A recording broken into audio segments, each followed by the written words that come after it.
Tonight Mrs. Brooks is going to read The World of Peter Rabbit, The Christmas Present Hunt by Beatrix Potter.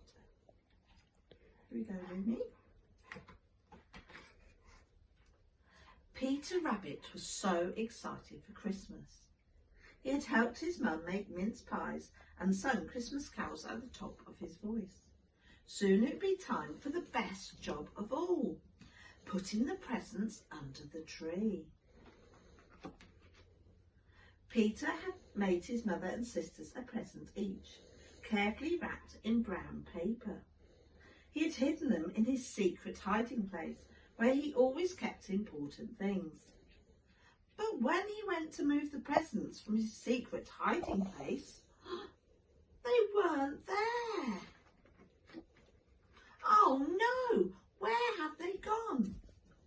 Then Peter remembered. He'd had to move them when he was playing hide and seek with his sisters. Under his bed was always Cottontail's favourite place to hide. The little rabbit headed out to look for them, trying to remember where he had put them all. But so much snow had fallen that the forest looked different from before. Peter was quickly confused, but he had to find the presents before it was time for bed. First, Peter looked in the snowy forest. Perhaps he had hidden one there. As he looked, his cousin appeared. Benjamin was very good at finding things and offered to help. Fa-la-la-la-la. But who would be the first to find them? Here's a present for Flopsy. One present found. Peter carefully put it in his basket and tried to remember where the others could be. Did you give them to someone to look after? Asked Benjamin. Mr. Jeremy Fisher, perhaps. He is very careful. I would trust him to look after a present. That's right.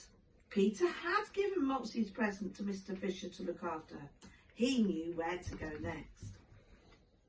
Ah, yes. I put your sister's present in a very safe place, along with some holly decorations, said Jeremy Fisher.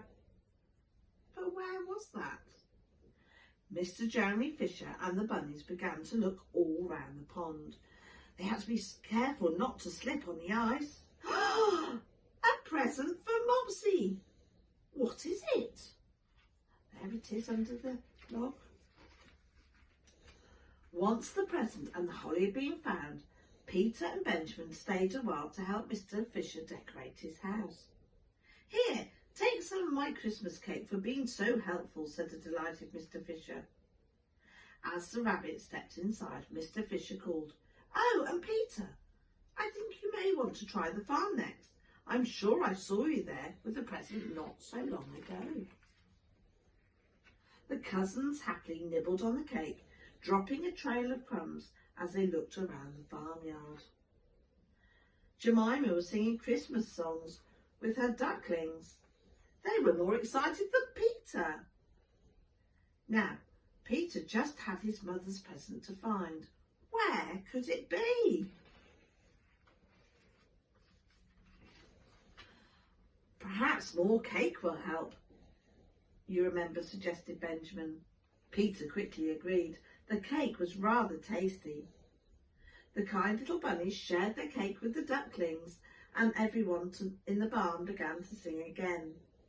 The animals were having such a good time that they didn't notice the sun had started to set. Peter and Benjamin jumped up and rushed off with their basket. They still had to find Mrs. Rabbit's present before Christmas Day came.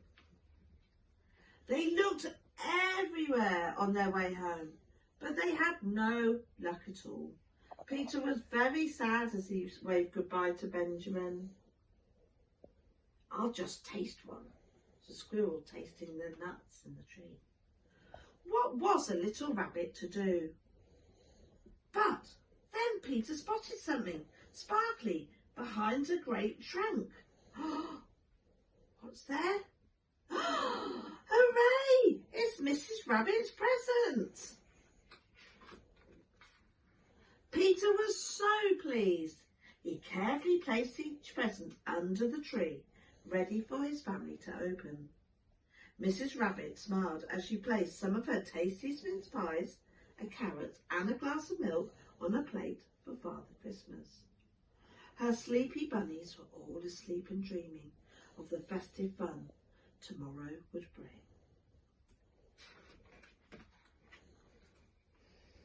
Have a happy holiday, everyone.